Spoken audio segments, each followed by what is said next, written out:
Hello again. So now that you know a little bit more about pollinators, we are going to make something that you can put in your very own pollinator garden at home. And it is called a butterfly pooling dish. If you watched the previous video, you'll know that this is a place where butterflies can land. Butterflies can't swim, so they aren't going to land in a bird bath, for instance. The water is probably a little bit too deep. But they do need water. So when the butterfly lands in a shallow pooling area with just a little bit of water, it could also be a beach. I see lots of butterflies on sandy kind of beaches as well.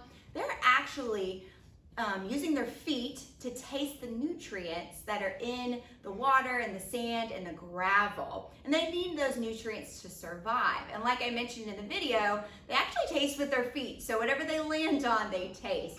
So with our butterfly pooling dish, this will be a dish that they can land on that has some rocks in it and some water. And you can place this in your pollinator garden, and that's a great place for your butterflies to land and get those great nutrients. So we're gonna start with a terracotta pot tray. And this is just, you can buy these at Walmart, Home Depot, Lowe's, wherever you want. And it's just the bottom part of the terracotta pot. You can do whatever size you want. You can do little ones, big ones. The one I have here is a little bit smaller than this one. I'm gonna paint this one. But what you're gonna start off with is you can paint your tray. If you don't want to, you don't have to, but that's part of what makes it fun is painting it and decorating it. And I have already painted one here, as you can see. And today we're gonna use this larger tray. So you're gonna need some paint and some paint brushes as well. I like to use acrylic paint. You don't want washable paint because this is gonna get wet, so acrylic paint is great.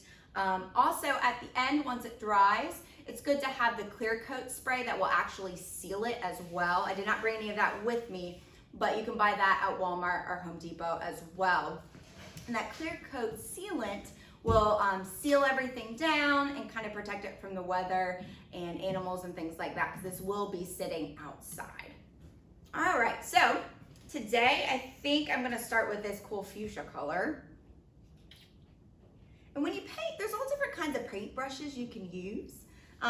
This looks more like a paintbrush you would use to paint your wall with. We also have a sponge paintbrush, which is my favorite kind of brush to use. I think it goes on nice and smooth. We also have some bigger paint brushes. They're round, flat tip, smaller. You may also want to grab a couple of brushes like this one, or an angled brush, smaller brush like this, or even these like kind of dot brushes. You can make patterns on your dish. So there's all kinds of things you can do to decorate your pooling dish. You may even want to put some glitter in there, some glitter glue or glitter paint. But today we're just gonna use regular paint. You can also put little decorations on it if you would like. The other thing you're gonna need besides a paintbrush are some rocks. As you can see here, these are actually kind of decorative rocks.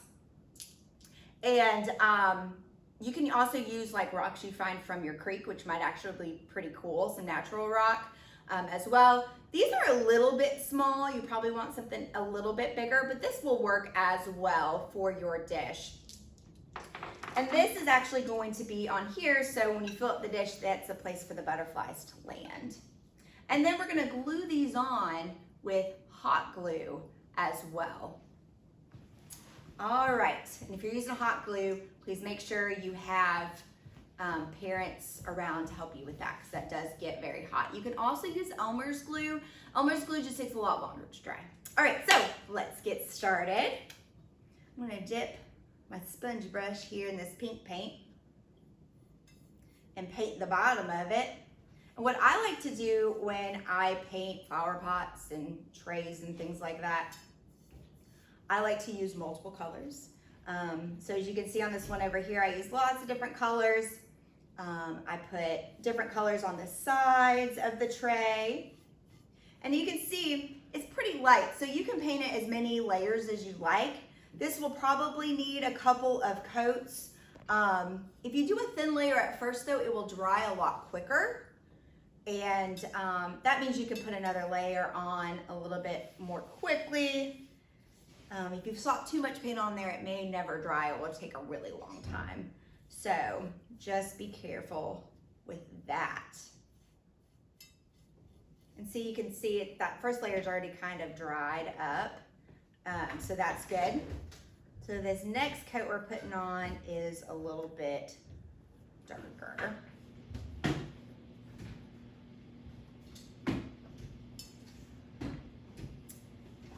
And I often get asked, I teach a lot about pollinators, what some colors are that pollinators really like, or butterflies in particular like.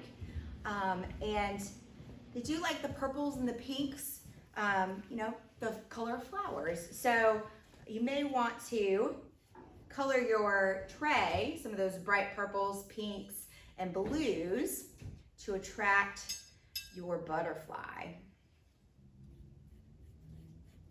All right, it's looking pretty good.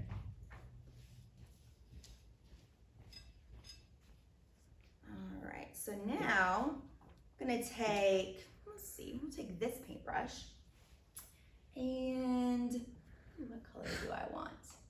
Let's do purple. Purple in there.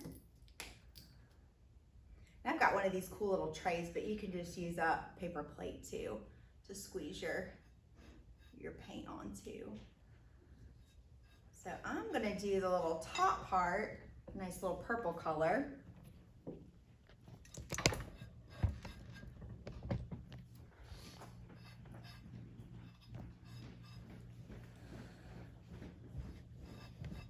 Just like that.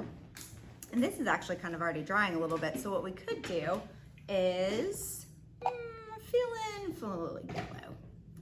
That will be pretty with this pink and purple. What I'm gonna do is do a little test here. I also have some newspaper down. That's always good to have. So you can kind of, you won't make a mess on your table. Mom and dad don't want acrylic paint on their table, I promise. We don't want it on ours either. So, all right, so we got our little dots.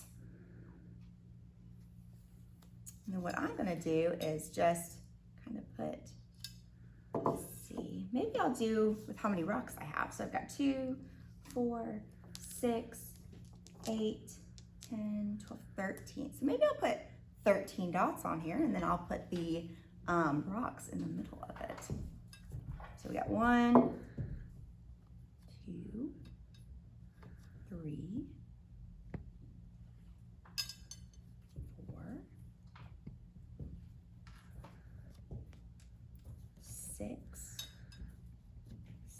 7. It's okay if you have bigger rocks. They can actually go up on the side a little bit too if you need to. 8, 9, 10, 11, 12, and 13. Look at that. So we're gonna let that dry a little bit. So the next part is we are gonna put our rocks on. Like I said, I'm gonna use hot glue, but you could use an Elmer's glue if you would like as well. Let me get these bottles out over here. All right, so we've got our hot glue gun.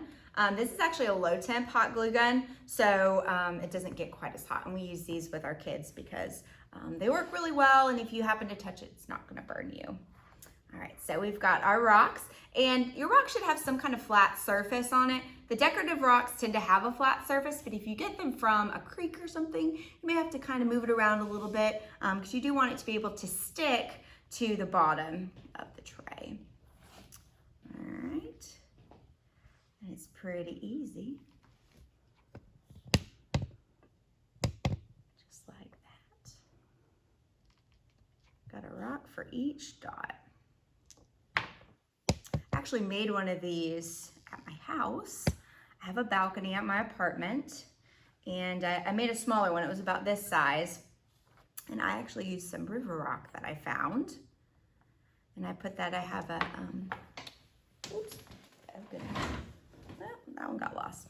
I have a tiered little table outside, And I put it up there. I haven't seen any butterflies yet, but I feel like they have to kind of find it first. I have a bird feeder too, and it took them about a week to find the bird feeder. But when they found the bird feeder, let me tell you, they found the bird feeder, and they're out there all the time. I also have a hummingbird feeder, which I'm not entirely sure there's been any hummingbirds there, but some of the nectar is gone. So, but those are all good things that you can put in your pollinator garden as well. Hummingbird, feeder, bird seed, all this. All right, I'm missing one dot, but that's okay. I will put it on when we get done. All right, so you're gonna let that dry a little bit. And while we dry, I'm gonna tell you a little bit about this week's contest. So each week we're gonna have some kind of contest, and this week our contest is making our butterfly pooling dishes. So you will have a week. Entries will be due next Tuesday. And what you'll need to do is make your own butterfly pooling dish based off of this video. Like I said, you can decorate it however you want, but you gotta have those essential elements in it. When you get finished, just take a picture with it on your phone, picture of it with your phone. And if you will email it to kmcody, C-O-D-Y, at uga.edu. And I will send that out in our weekly email as well. But just snap a picture of it. Make sure you tell me your name, how old you are, and what school you go to, and your grade. Make sure you put the grade that you just came out of though, okay? So if you just finished 4th grade, please put 4th grade. And it's open to all ages, K through 12. So just take a picture of it and send it in, and then we will have our judges at the office take a look at them, and we will announce our winner during next Wednesday's video. So please, please, please make sure you get those in by Tuesday, and I hope that you make your own butterfly pooling dish. Also, we will give prizes, so whoever wins, we will have a prize at the office for you. I don't know what it will be yet, but we'll get a prize for you, all right? Okay, so this is probably pretty much dried. Oh no, there we go. The paint is stuck to it. This is why newspaper is important, guys. So when you fill this up, I just have a little jug of water here. You just want to fill it up until it covers the top of the rocks, okay? So if you happen to have a deep dish and the rocks are kind of shallow, you don't want to fill it all the way up to the top because then it's going to be too deep. And remember, butterflies can't fly, or can't swim. They can fly, they can't swim. So you just want to kind of fill it up until you cover the rocks. And you're gonna have to refill this in your garden. It's very hot right now in Georgia. The sun's gonna evaporate that water pretty quickly. Pretty much have to put water in mine about every other day. It depends on kind of how big it is and how much water you have, but don't forget to go back out there and refill it. And I will say, I was worried about mosquitoes at first. We live in Georgia, lots of mosquitoes, standing water, but it does evaporate so quickly that it's really not there long enough for any mosquitoes to get in. And that's why maybe a smaller size dish is probably better than, maybe even this size or like one of the big ones. All right, so just pour our water in there and just about like that. You can also, in your water, if you like, you can add salt to it. So you can add it and mix it in. If you warm up the water a little bit first on the stove, and you put the salt in, it dissolves into the water. And the butterflies really like the salt in the water too. That's one of those nutrients.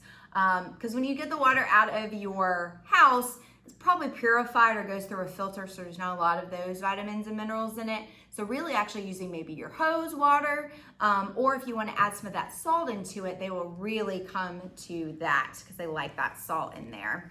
So the last thing you got to do is pick it up and put it in your pollinator garden.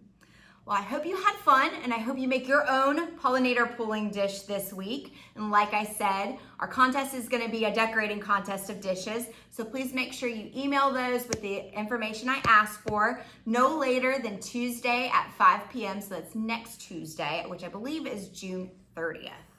All right, happy painting.